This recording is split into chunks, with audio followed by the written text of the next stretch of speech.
Assalamualaikum warahmatullahi wabarakatuh.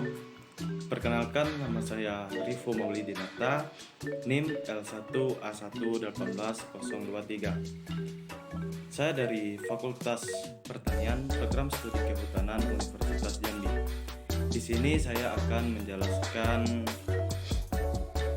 materi tentang silvikultur tebang pilih tanam jalur dengan mata kuliah silvikultur hutan alam.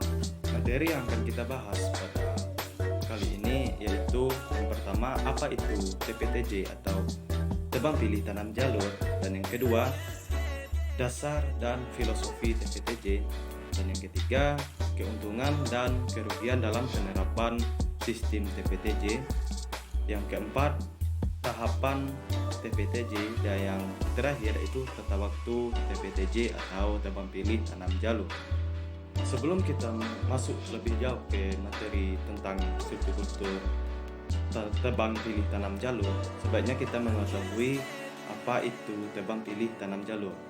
Menurut Keputusan Menteri Kehutanan dan Perkebunan Nomor 309 garing KPTS garing 2/1999 tentang silvikultur dan daur tanam pokok dalam pengelolaan produksi hutan produksi. Tebang pilih tanam jalur TPTJ adalah sistem silvikultur yang meliputi cara tebang pilih dengan batas diameter minimal 40 cm diikuti permukaan buatan dalam jalur. Pengertian lain tentang tebang pilih tanam jalur adalah sistem silvikultur yang mengharuskan adanya penanaman pengayaan pada areal bekas tebangan secara jalur sesuai dengan aturan yang ditetapkan, yaitu 25 meter antar jalur dan 5 meter dalam jalur tanam, tanpa memperhatikan cukup tidaknya anakan alam yang tersedia pada tegakan tinggal. Di sini kita mulai masuk ke dasar dan filosofi tebang pilih tanam jalur atau TPTJ. Sesuai dengan asas kelestarian hasil yang mendasari pengelolaan, maka pemilihan sistem silvikultur memerlukan pertimbangan yang seksama, mencakup keadaan atau tipe hutan, sifat fisik struktur komposisi, tanah, topografi, pengetahuan profesional, himbauan dan kemampuan pembiayaan.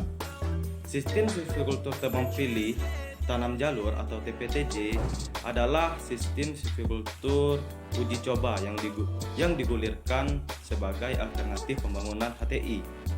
HTI menggunakan tebang habis, sementara TPTJ menyisakan hutan alam di antara jalur tanam. Pembukaan tutupan hutan terjadi pada jalur bersih sebesar 30 meter yang berada di tengah jalur tanam, sebesar 10 meter yang bebas dari naungan pohon di antara jalur tanam, dan disisakan hutan alam selebar 25 meter yang ditebang dengan batas diameter 40 cm. Tujuan dari sistem TPTJ ini ialah agar kegiatan pengelolaan hutan dapat dilaksanakan secara intensif dengan melakukan kegiatan silvikultur melalui sistem jalur, sehingga pembinaan dan pengawasan hutan lebih terjamin. Ada beberapa sasaran dari Departemen Kehutanan tahun 1998. Yang pertama yaitu mengatur pemanfaatan kayu yang optimal pada hutan alam produksi. Yang kedua, meningkatkan potensi hutan baik kualitas maupun kuantitas pada areal bekas tebangan dengan cara menanam jenis komersil, terutama dari jenis Dipterocarpaceae. Diharapkan dapat menjamin kontinuitas produksi. Yang terakhir, yang ketiga, yaitu memudahkan pelaksanaan pemeriksaan, pembinaan, dan pengemasan terhadap kegiatan pembinaan hutan yang dilaksanakan di lapangan. Dan pada dasarnya, Penerapan sistem silvikultur ini untuk mengantisipasi menurunnya potensi tegakan persatuan hektar pada rotasi kedua.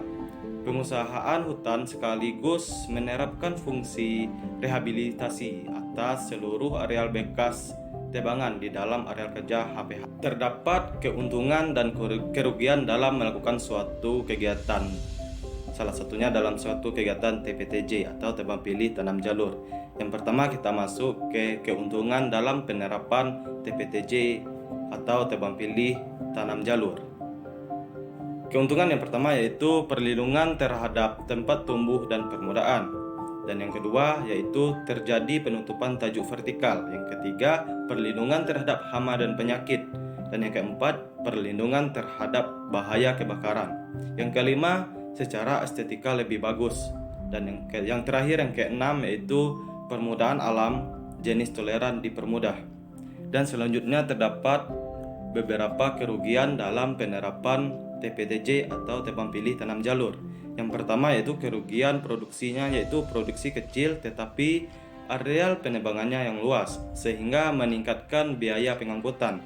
Dan yang kedua, kerusakan akibat pembalakan terhadap tegakan tinggal.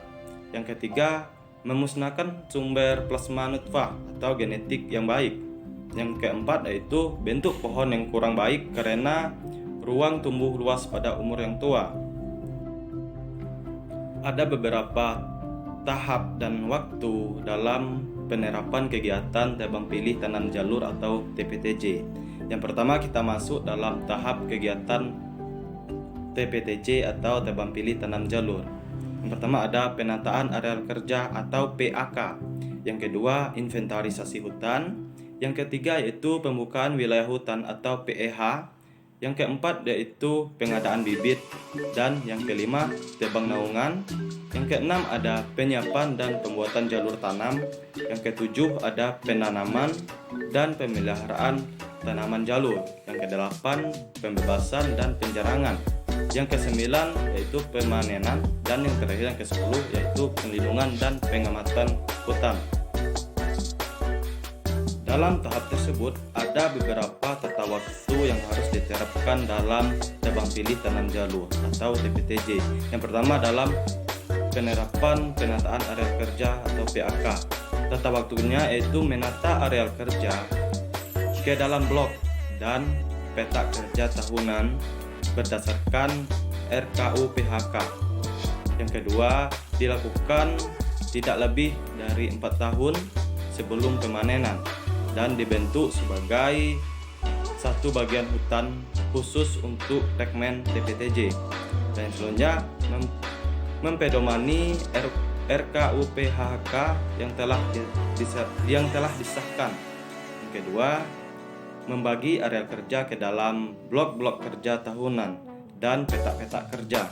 Yang ketiga, sesuai jumlah blok dan peta kerja dengan siklus tebang yang ditetapkan. Yang keempat, sesuai bentuk dan luas blok dan peta kerja dengan kondisi lapangan. Dan selanjutnya gunakan angka Romawi untuk menandai setiap blok kerja sesuai dengan rencana tahun penebangannya. Dan yang kedua yaitu kita masuk lagi ke inventarisasi hutan.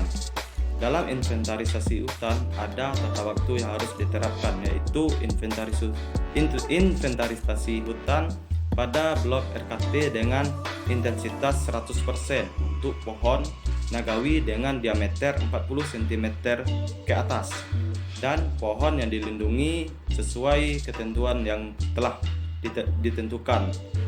Selanjutnya dilakukan sebelum penyusunan usulan RKTU PHK.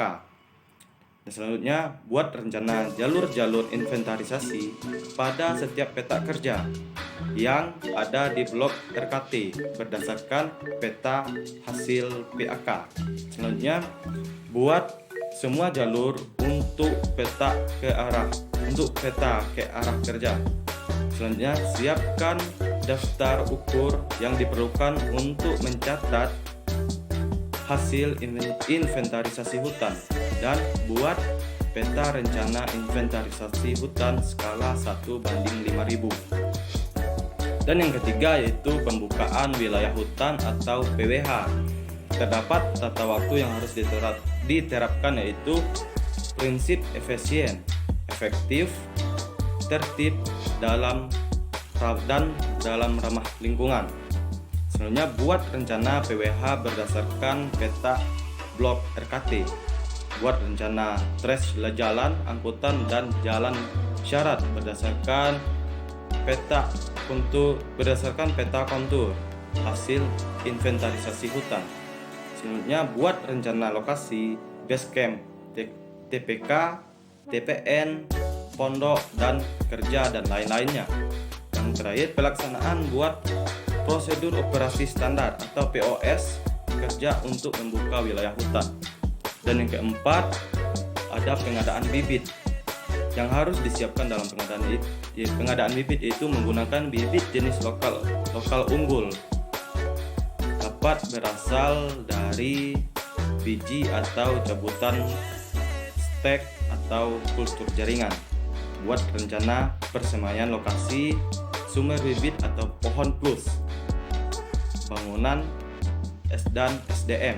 Selanjutnya, pelaksanaan buat prosedur operasi standar atau POS kerja untuk pengadaan bibit berdasarkan prinsip. Dan yang kelima, tebang naungan.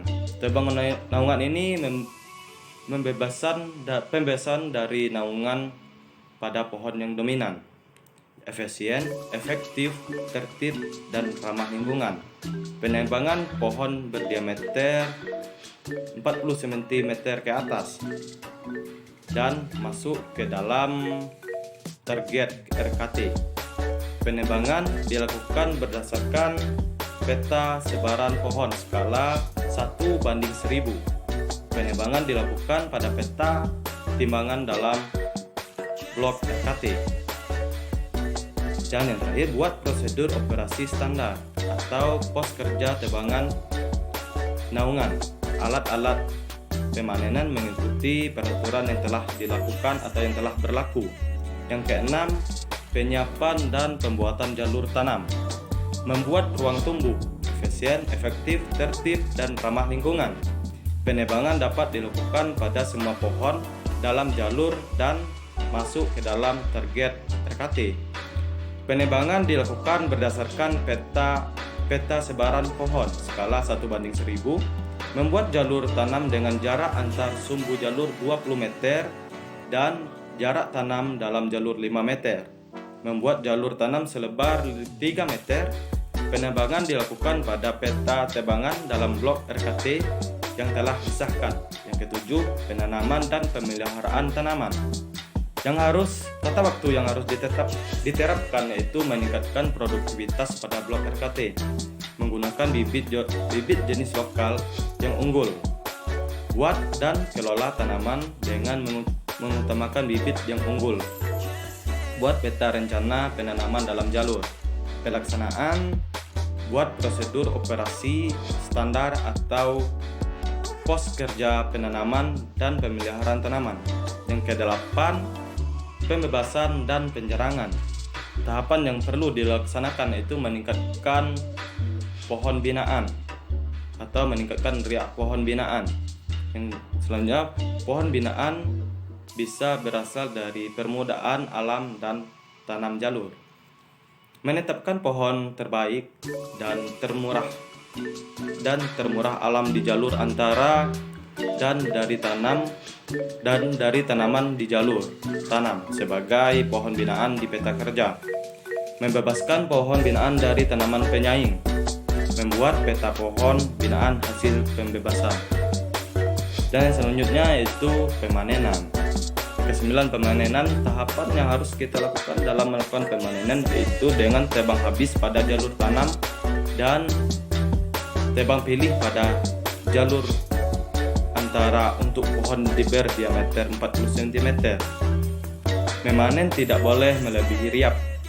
Efisien, tertib, efektif, dan ramah lingkungan. Penebangan dilakukan berdasarkan peta sebaran pohon binaan skala 1:1000. Penebangan dilakukan pada peta tebangan dalam blok RKT. Dan yang terakhir yaitu yang ke-10 yaitu perlindungan dan pengamatan hutan atau pengamanan hutan.